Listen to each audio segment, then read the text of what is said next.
ఈ నెల 14న అంబేద్కర్ జయంతి ఉత్సవాలు విగ్రహ ఆవిష్కరణ కార్యక్రమం నేపథ్యంలో ఆదిలాబాద్ జిల్లా కేంద్రంలోని అంబేద్కర్ చౌక్ లో ఏర్పాట్లను ఉత్సవ సమితి సభ్యులు ప్రజాప్రతినిధులు అధికారులు పర్యవేక్షించారు. నిర్వాహకులకు పలు సూచనలు చేశారు. ఎటువంటి ఇబ్బందులు తలెత్తకుండా చూడాలని సూచించారు. డాక్టర్ బిఆర్ అంబేద్కర్ జయంతి ఉత్సవాలను కులమతాలకు అతీతంగా అన్ని వర్గాల ప్రజలు విచ్చేసి కార్యక్రమాన్ని జయప్రదం చేయాలని నిర్వాహకులు కోరారు.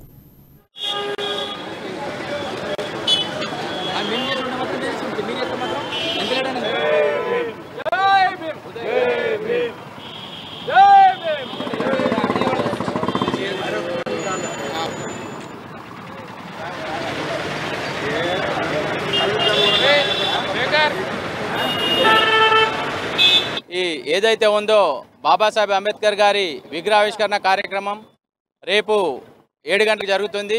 ఇదే అంబేద్కర్ చౌక్లో. ఈ ర్యాలీ మాత్రం బస్టాండ్ నుంచి, బస్టాండ్లో అంబేద్కర్ చౌక్ అంబేద్కర్ విగ్రహం ఉన్నది. ఆ విగ్రహానికి పూలమాల వేసి అక్కడి నుంచి వేలాదిగా మంది మొత్తం డీజేతోని, బాజా భజంత్రులతోని మా అన్ని సంఘాలు, అన్ని కులం వాళ్ళు, మహిళలు అందరు కలిసి కూడా పెద్ద ఎత్తున ర్యాలీ జిల్లా కలెక్టర్ చేతుల ద్వారా మరియు జిల్లా ఎస్పీ గారి చేతుల ద్వారా, మున్సిపల్ చైర్మన్ గారి చేతుల ద్వారా ఈ ఆవిష్కరణ కార్యక్రమం ఉంటుంది. ఏదైతే ఉందో బాబాసాహెబ్ అంబేద్కర్ గారి విగ్రహావిష్కరణ కార్యక్రమం రేపు 7 గంటలకు జరుగుతుంది.